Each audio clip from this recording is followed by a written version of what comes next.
A bank robber walks out after a heist thinking he's scot-free and is instantly blindsided by an undercover police officer. The officer comes out of nowhere and the dramatic takedown is over in seconds. The boy's identity is obscured because of his age, the police officer's because he's undercover. The incident begins nearly an hour earlier, on a cold, snowy morning in Toronto, Canada. A 16-year-old boy walks into a bank on February 26, 2008. He says he has a gun and demands $150,000. Well-trained bank employees take their time complying with the robber's demands and alert authorities by silent alarm. The city's emergency tactical force responds. Sharpshooters take up positions outside the bank and out of view of the bank robber inside. He didn't know we were all there. He was oblivious to what was going on outside the bank. Police aren't the only ones who respond to the incident. I got a call saying there is a bank robbery hostage-taking scenario. Can you go directly there? Global News reporter Catherine McDonald scrambles to the scene. There was a feeling of anxiety because you just didn't know what might happen. Shoppers running their morning errands are caught unaware as police lock down surrounding stores. So people with children in strollers were going about their daily business, and those are the people they were really worried about, that someone would arrive on the scene and walk into the middle of a potentially dangerous shooting, or, the takedown gone wrong. Inside, an undercover officer slips in without the bank robber noticing. He keeps police outside, informed via cell phone. And when the bank robber exits, they're ready to take him down. A suspect's now talking about leaving. He's taken the employee's car keys. So you're waiting, there's this feeling of anticipation. Everyone's sort of holding their breath. And then all of a sudden he walks out. The undercover officer approaches from behind, grabs the robber's neck and pulls him to the ground. The cop holds his own pistol in the air with his finger off the trigger so it doesn't fire accidentally. It was very dramatic. It was fast. He didn't have a chance. It was over before it began. It was the kind of thing you had to slow down and repeat, because in the movies it doesn't happen that quickly. And in real life you think, wait a second, that happened way too fast. Heavily armed tactical squad members run in and hold the bank robber down. Panicked bystanders don't know what to think. Well, it was horrifying. We weren't sure if there was bullets going to come flying out from the bank. The police don't find the gun the young thug claimed to have. The undercover officer is given an award for his courageous actions.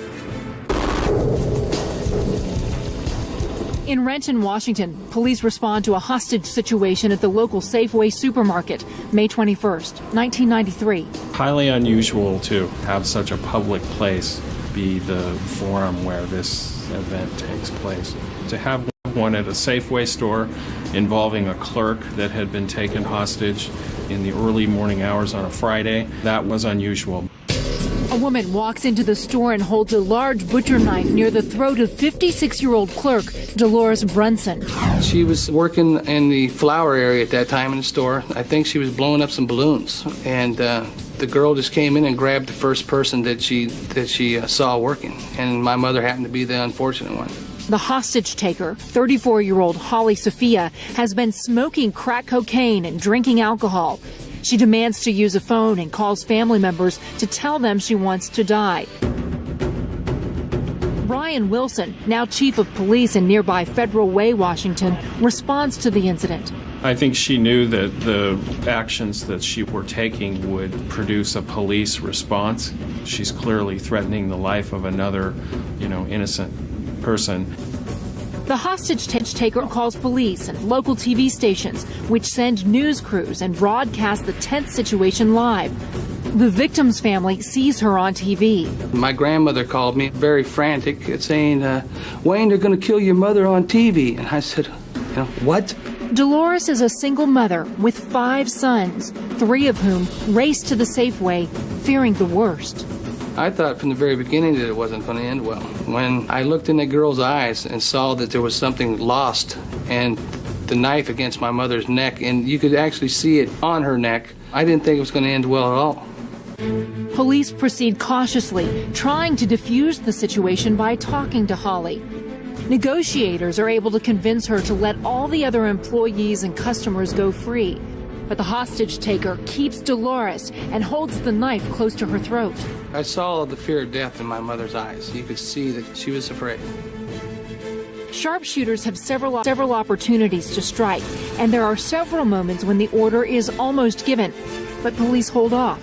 We were just inclined to believe that she was not going to hurt the hostage. However, there were certainly times where we did have probable cause to eliminate that threat at that point, but we chose not to and to keep those negotiations going. It was a tough call. The bizarre and frightening standoff continues for 4 hours. It felt like days.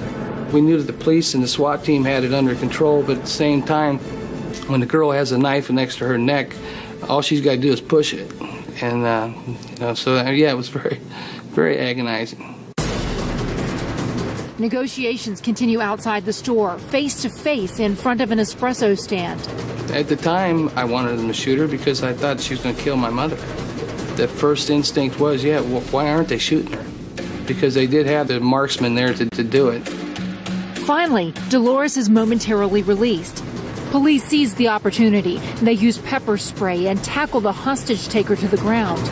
The crowd that's gathered erupts in applause as the tense standoff is resolved without any loss of life. I'm glad they didn't shoot her because I wouldn't want to see anybody lose their life over something stupid they've done. The tactics deployed by police today are different, and I believe there's less tolerance on the part of the public for placing others at risk. Holly Sophia is sentenced to 4 years in prison. Dolores Brunson suffers from symptoms of post-traumatic stress disorder. She's diagnosed with cancer shortly after the incident and dies 2 years later. She was really a kind of a special mother, and being raised without a father around at a younger age, she was kind of a male role model at the same time. She was a good mother.